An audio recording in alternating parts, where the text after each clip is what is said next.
Ako si Tomodachi at ito ang buhay sa cruise ship. Pagkatapos ng 10 buwan na kontrata sa cruise ship ay nakauwi na po tayo ng Pilipinas, mga Tomodachi. Tama po mga Tomodachi. Bilang isang seafarer po, meron po tayong 6 hanggang 10 buwan na kontrata sa cruise ship. 10 months on board, 2 months vacation mga Tomodachi.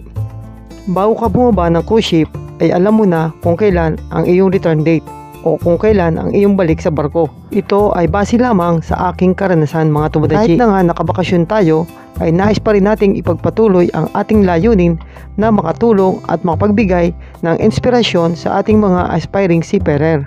A dynamic and accomplished individual who seamlessly transitions between diverse roles. With a passion for travel and people, she has carved a niche for herself in the aviation industry as a dedicated flight attendant. Her ability to provide exceptional customer service and maintain composure. Ship management also as a cruise ship waiter. His dedication and passion for work is limitless. To share his experience and his knowledge to us for this event, may we all give a warm round of resounding applause to Mr. Roldan M. Kitay.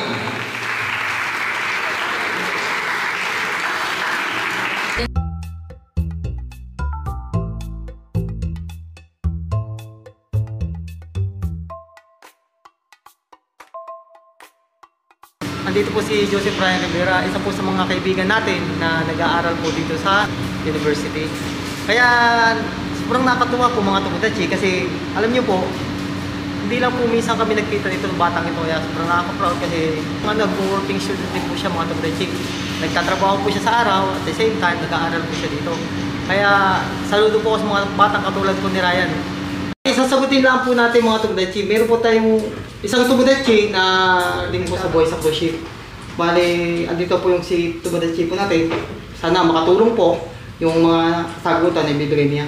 Bale, ang katanungan po ng ating Tomodachi na si Marie Rapa Kragi. Bale, ito po yung katanungan niya. Itatry po natin kung kaya po natin sagutin mga Tomodachi. Hello sir, tanong ko lang po, sana if may chance pa ako, I'm 36 years old, currently working as DH. Wala po ako sa experience sa hotel services. If ever may chance, ano po kaya una ko gagawin? Looking forward po sa response nyo. Thank you. By the way, andito po ako sa Hong Kong. Plano kong mag-apply sana po sa mga hotel para magkaroon ako ng experience. Bali yung tanong niya, Tomodachi.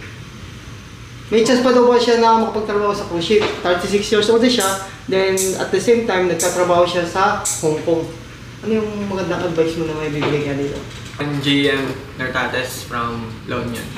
Para sa akin naman, yung sa 36 years old, pwede naman kasi meron pa rin naman tumatanggap ngayon ng mga ganong age. And about naman sa experience, meron din namang tumatanggap ng mga agency ngayon na no work experience sa mga hotel.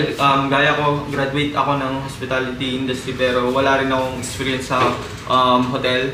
And yun, pinalad naman na makasampa ng barko. Maganda yung sagot ni Tomodachi. Kaya para sa iyo Tomodachi, i-try mo lang kumuha ng mga training certificates dahil meron, sabi ko nga, ngayon madali na mag-apply, unlike before na kailangan may kakilala ka sa loob, di ba? Sa mga money agency. Dahil ngayon, ang pag-apply sa cruise ship, sa barko, through online na, di ba? Through online. Marami na mga naglalabas sa mga barko ngayon, mga Tomodachi. Kaya kung para sa iyo, i-try mo kumuha ng mga training kasi nang unang magiging kailangan mo i-present sa money agency, yung mga seaman book, passport, BT, yan yung basic training, SDSD, PSRD, at saka yung crowd and crisis. Okay. Salamat mga Tomodachi. Diyan